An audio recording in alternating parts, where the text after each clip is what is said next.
Road वाला आवास खाली करना होगा। विधान परिषद में नेता प्रतिपक्ष के नाते राबड़ी देवी को 39 हार्डिंग रोड आवंटित किया गया है। आरजेडी का आरोप है कि यह बदले की राजनीति है।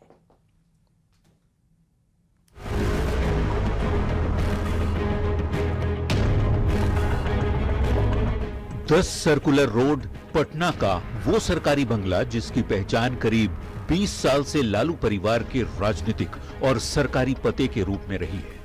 इस बंगले ने चुनाव में आरजेडी की जीत का जश्न देखा है तो हार का सन्नाटा भी। इसने छठ की छटा देखी है तो बिहार की राजनीति में बनते बिगड़ते राजनीतिक समीकरण भी देखे हैं। लेकिन अब लालू परिवार का पता बदलने जा रहा है।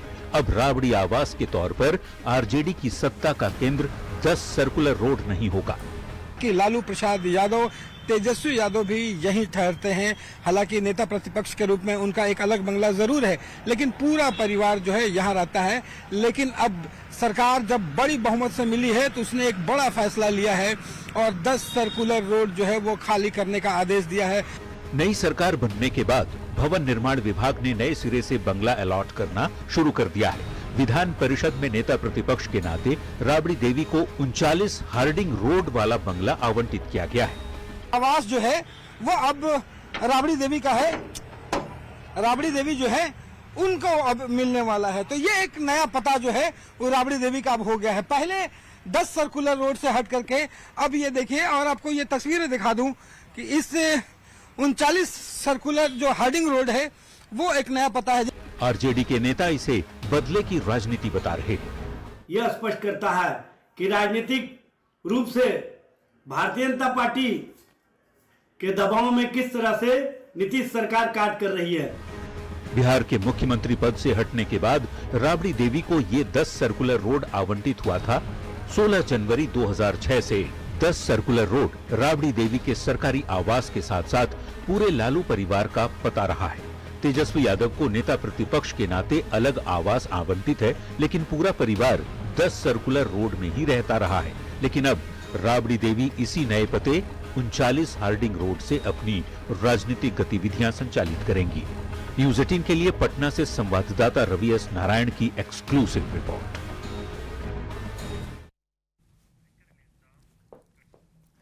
और राम मंदिर में ध्वजारोहण कार्यक्रम में पीएम मोदी के पहुंचने पर जगत गुरु रामभद्राचार्य ने इसे पीएम का सौभाग्य बताया। वहीं मंदिर दर्शन करने न पहुंचने पर इसे राहुल गांधी और अखिलेश यादव का दुर्भाग्य बताया है। वहीं कांग्रेस और समाजवादी पार्टी के नेता लगातार ध्वजारोहण कार्यक्रम पर सवाल उठा रहे हैं। यह रिपोर्ट देखिए।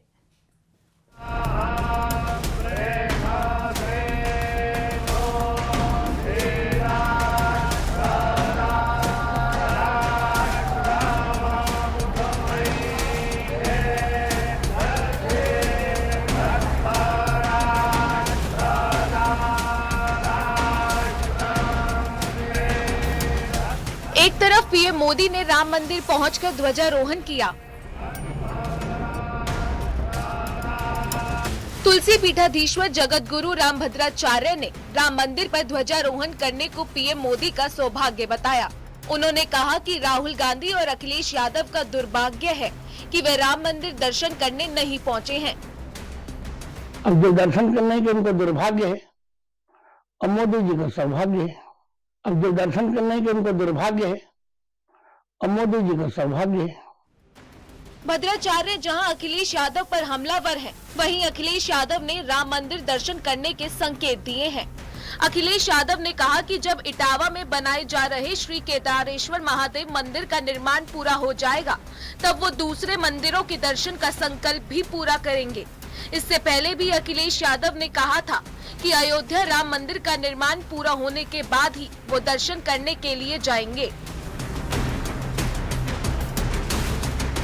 देश लोकतांत्रिक है, संवैधानिक है और यहाँ पर धार्मिक देश नहीं है।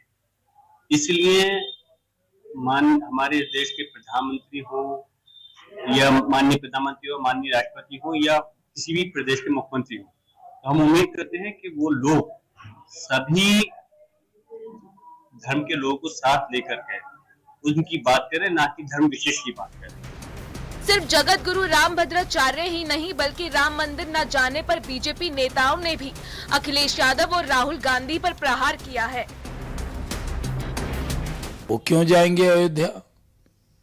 उनकी तो राम भक्तों की हत्या का आरोप है समाजवादी पार्टी पे, तो वो तो इस झेप में नहीं जाते।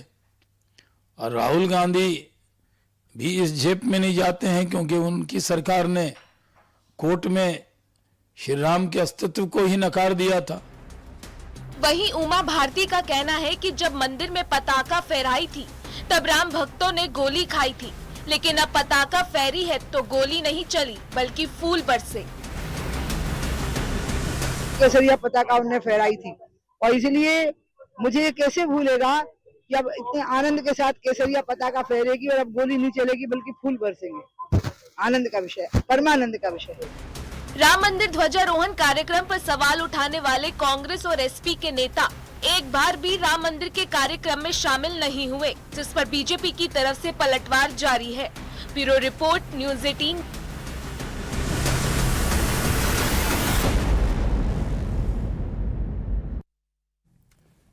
आईएएस संतोष कुमार जो कभी चर्चा में थे फर्जीवाड़े और फरेब को लेकर और अब एक बार फिर चर्चा में अपने विवादित बयान को लेकर, पहले ब्राह्मण बेटियों के खिलाफ अमर्यादित टिप्पणी की और अब माफी मांगी है।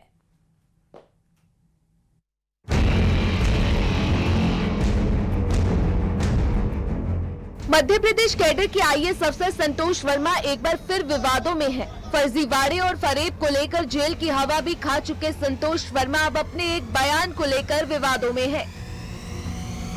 एक परिवार में एक व्यक्ति को आरक्षण मिलना चाहिए जब तक कि मेरे बेटे को कोई ब्राह्मण अपनी बेटी दान नहीं करते या उससे उसका संबंध नहीं बना दे। जैसे ही बयान पर बवाल बढ़ा तो संतोष वर्मा ने माफी मांग ली। एक परिवार में एक व्यक्ति को आरक्षण मिलना चाहिए जब तक कि मेरे बेटे को कोई ब्राह्मण अपनी बेटी दान नहीं करते या उससे उसका संबंध नहीं बना दे। केवल आर्थिक आधार की अगर बात है तो। लेकिन मेरा ये कहना है कि अगर मेरे इस बयान को जो तोड़ मरोड़ करके प्रस्तुत किया गया है, इससे अगर किसी भी समाज के किसी भी व्यक्ति को किसी प्रकार की ठेस पहुंची हो तो उसके लिए वाकई में मैं खेद व्यक्त करता हूं।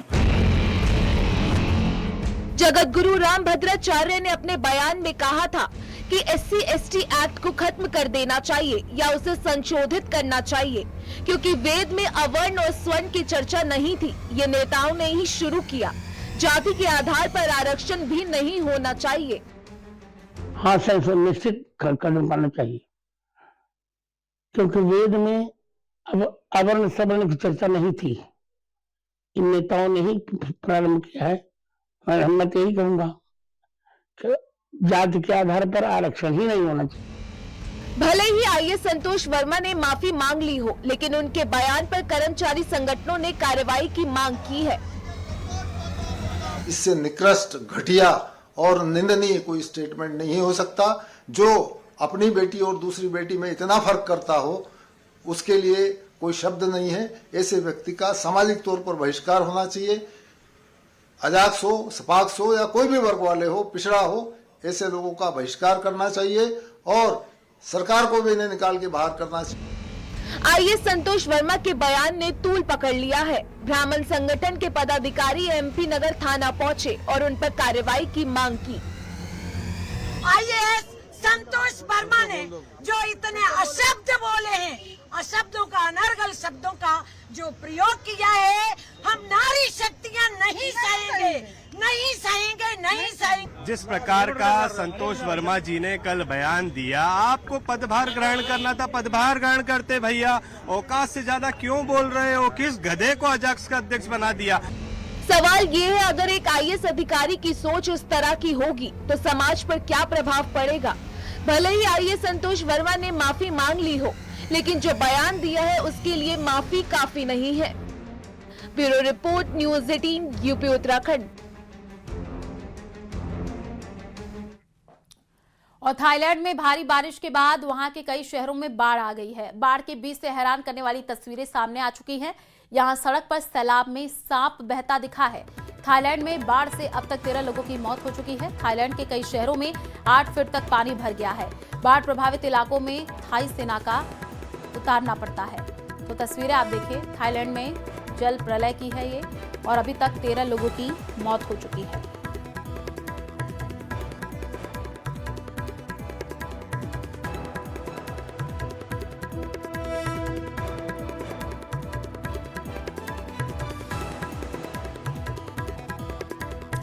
देखिए थाईलैंड में जल प्रलय और किस तरीके से वहां पर कई शहरों में 8 फीट तक पानी भर गया है। प्रभावित इलाकों में उतारना पड़ा है थाई सेना। थाईलैंड में बारिश से हालात बिगड़ गए हैं और अभी तक 13 लोगों की मौत की जानकारी है।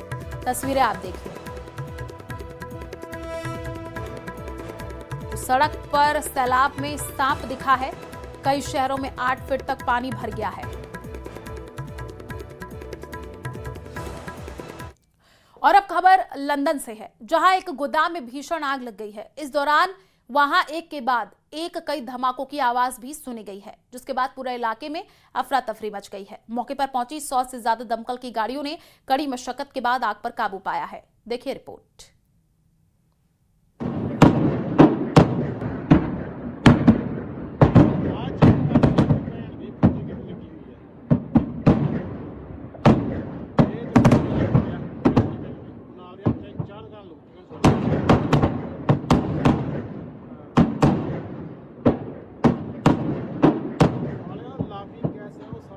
आग लगी है, एक के बाद एक कई धमाके हुए हैं। 100 से ज्यादा दमकल की गाड़ियां पहुंची हैं। आग पर काबू पा लिया गया है। आप देखिए किस तरीके से वहां पर भीषण आग लगी है। क्या कारण रहा जिसकी वजह से ये आग लगी है, हालांकि अभी तक ये स्पष्ट नहीं हो पाया है, लेकिन तस्वीरों से आप अंदाजा लगाइए कि कितने धमाके हुए हैं, कितनी भीषण ये आग है। गोदाम में आग लगी है।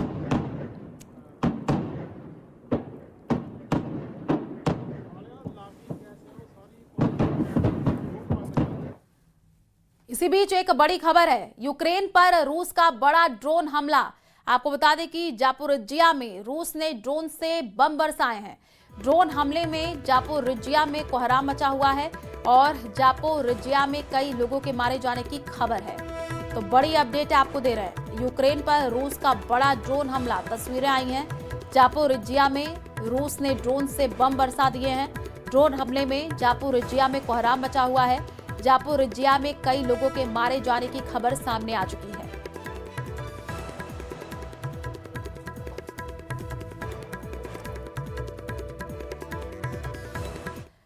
और ट्रंप की वजह से रूस ने यूक्रेन में भयानक हमले शुरू कर दिए हैं। वजह है जिनेवा में हुई बैठक, जहां यूरोप के देशों ने ट्रंप के बनाए मसौदे में कई बड़े बदलाव कर दिए हैं और इस बात ने पुतिन को और भड़का दिया है।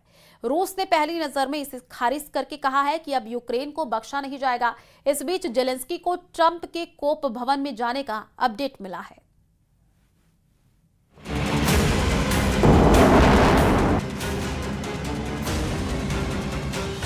जैसे आसमानी बिजली कड़कती है, जैसे मौत बांटने वाली बिजली गिरती है, वैसे ही दृश्य कीव में रात को दिखते हैं।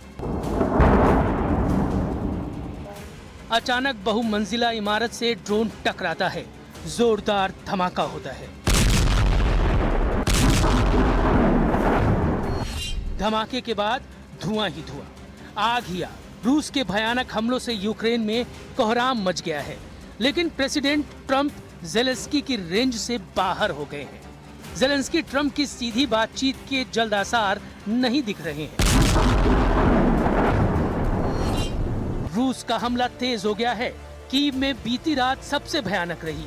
रात में बम धमाकों से यूक्रेन की राजधानी दहलती रही।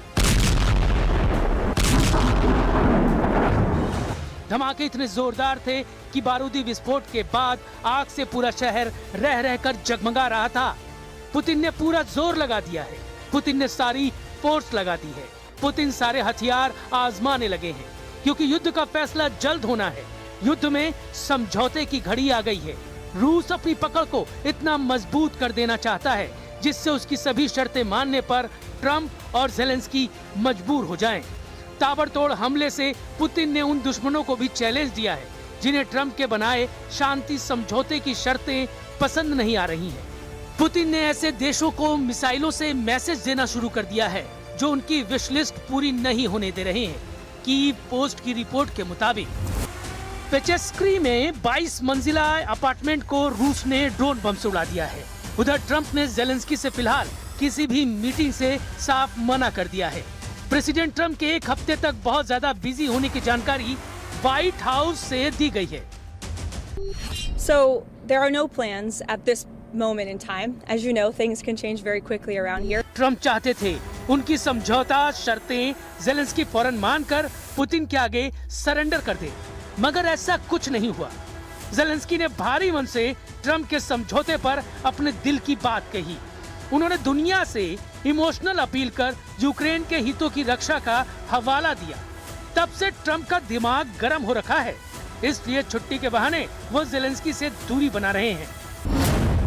25 नवंबर की शाम को डोनाल्ड ट्रंप वॉशिंगटन डीसी से फ्लोरिडा चले गए हैं। 30 नवंबर तक ट्रंप के फ्लोरिडा से लौटने का कोई प्लान नहीं है, यानी 5 दिन तक ट्रंप छुट्टी मनाएंगे। इस बीच यूक्रेन का क्या होगा बताना मुश्किल नहीं। व्हाइट हाउस प्रेस सचिव ने ये जानकारी भी दी। रूस को यूरोपीय देशों का रुख पता है, इसलिए पुतिन ने यूरोपीय देशों को साइड कर रखा है। ट्रंप की टीम से पुतिन के प्रतिनिधि सीधी बात कर रहे हैं। हालांकि ट्रंप के बनाए रोड मैप पर शांति समझौता फ्रांस को नागवार गुजर रहा है। प्रेसिडेंट इमैनुअल मैक्रो ने दो टूक लहजे में कहा कि वो यूक्रेन को सरेंडर नहीं करने देंगे। यूरोप के देश ट्रंप के पीस प्लान पर हुए खुलासे के बाद से भड़के हुए हैं।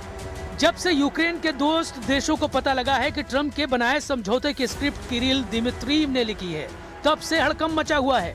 किरिल दिमित्रीव को पुतिन का सबसे भरोसेमंद बिजनेसमैन लीडर कहा जाता है, जिन पर अमेरिका ने बैन लगा रखा था। लेकिन अब खुलासा हुआ है कि इन्हीं किरिल दिमित्रीव ने मियामी के एक आलीशान होटल में बैठकर ट्रंप का पीस प्लान बनाया। रिपोर्ट्स में दावा किया जा रहा है कि अमेरिका में ब्लैकलिस्टेड किरिल दिमित्रीव की लिखी शर्तों पर ट्रंप ने समझौता मसौदा बना रखा है। रिपोर्ट्स के मुताबिक मियामी मीटिंग के बाद पुतिन ने अपने वफादार किरिल को जो मिशन सौंपा उसे उन्होंने बखूबी निभाया, मगर अब ये बात उजागर होने से पर्दे के पीछे अमेरिका और रूस की सीक्रेट डील का शक जताया जा रहा है। उधर लेटेस्ट अपडेट ये है कि जेलेंस्की की अपील पर शांति समझौते में कई अपडेट किए गए हैं। रिपोर्ट्स के मुताबिक 28 पॉइंट्स को कम करके सिर्फ 19 शर्तें ही अब समझौते में रखी जा रही हैं। अमेरिका और यूक्रेन ने स्विट्जरलैंड में बैठक के बाद ये बदलाव किए हैं। ऐसे कई बदलावों के बाद जेलेंस्की खुश नजर आ रहे हैं, लेकिन क्रेमलिन को नए मसौदे का इंतजार है, जिसके बाद ही बात फाइनल होगी। रूस के विदेश मंत्री सर्गेई लावरोव ने एक बार फिर से दोहराया है कि यूरोपीय देशों की जगह पश्चिमी देशों का लीडर अमेरिका को माना जा रहा है। मतलब शांति समझौता पुतिन की मर्जी और ट्रंप की रजामंदी से ही होना है। मगर 5 दिन के सस्पेंस का क्या? ट्रंप ने अगर 5 दिन तक कुछ नहीं किया तो यूक्रेन को भारी नुकसान उठाना पड़ सकता है। रूस ने तेजी से यूक्रेन में आगे बढ़ना शुरू कर दिया है। रूस के डिफेंस मिनिस्ट्री ने ये वीडियो रिलीज किया है। यूक्रेन के प्रोकोवस्क में भयानक हमले के बाद रूस के सैनिक शहर में घुस गए हैं। प्रोकोवस्क के 2 जिलों पर रूस ने कब्जा कर लिया है। पुतिन आर्मी जिस तूफानी तेजी से यूक्रेन को रौंद रही है, उससे जल्द ही ये राजधानी कीव तक धावा बोल सकते हैं। पुतिन को मिली 5 दिन की मोहलत बहुत बड़ा उलटफेर साबित हो सकती है। प्रेसिडेंट ट्रंप ने अगर जेलेंस्की को ज्यादा देर वेट करवाया तो मुमकिन है वो यूरोपीय देशों के पास भागे, जो फिलहाल यूक्रेन को हर तरह से मदद का भरोसा दिला रहे हैं। लेकिन यूरोप की युद्ध में एंट्री हुई तो पुतिन को एटमी धमाके का बहाना मिल सकता है।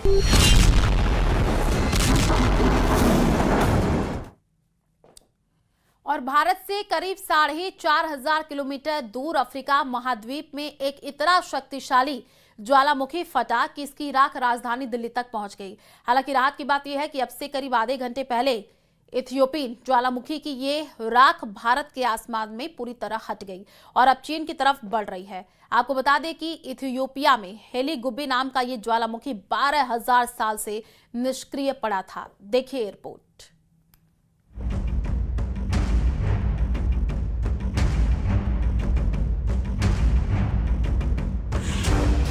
जब आसमान में दिखा राख का गुबार,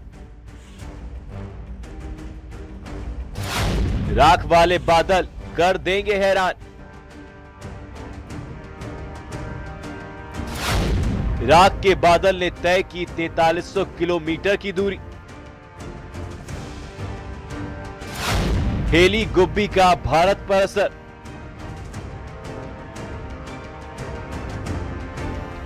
ये खौफनाक मंजर हर किसी को हैरान कर देगा। सैटेलाइट तस्वीरों से देखिए कैसे लावा धधक रहा था और कैसे फूटा धरती के अंदर धधकता ज्वालामुखी। ज्वालामुखी हेली गुब्बी। हैरानी की बात तो यह थी कि जो वोल्केनो शांत पड़ा था उसमें अचानक हलचल कैसे हुई। आसमान में राख के बादल, गुबार दिखा या कहीं राख वाले बादल। आखिर कहां फटा है ये ज्वालामुखी? दरअसल अफ्रीका के इथोपिया के अफार इलाके में मौजूद हाइली गुब्बी ज्वालामुखी 12,000 साल बाद 23 नवंबर 2025 को अचानक फट पड़ा। उसके बाद लोग हैरान रह गए। इन राख के बादल को देखकर लोग दौड़ लगाने लगे।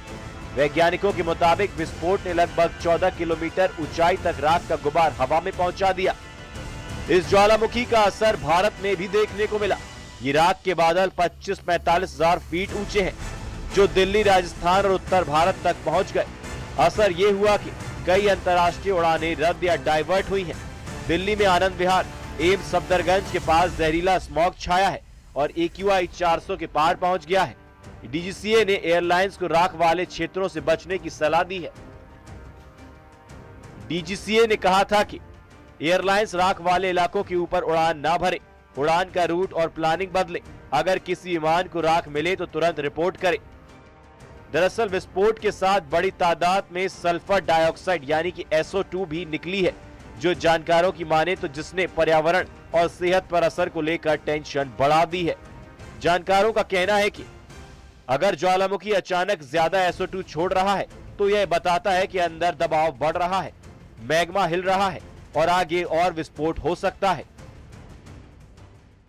कोई पैनिक होने का जरूरत नहीं है और हम पब्लिक के लिए कोई ऐसे एडवाइजरी जारी नहीं किए हैं क्योंकि वेदर या एयर क्वालिटी के ऊपर इसका इम्पैक्ट नहीं है।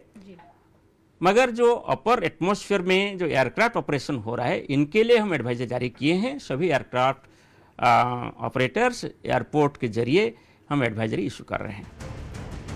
वैज्ञानिकों के मुताबिक होलोसीन काल में इसकी कोई गतिविधि दर्ज नहीं हुई थी, इसलिए यह विस्फोट हैरान करने वाला है।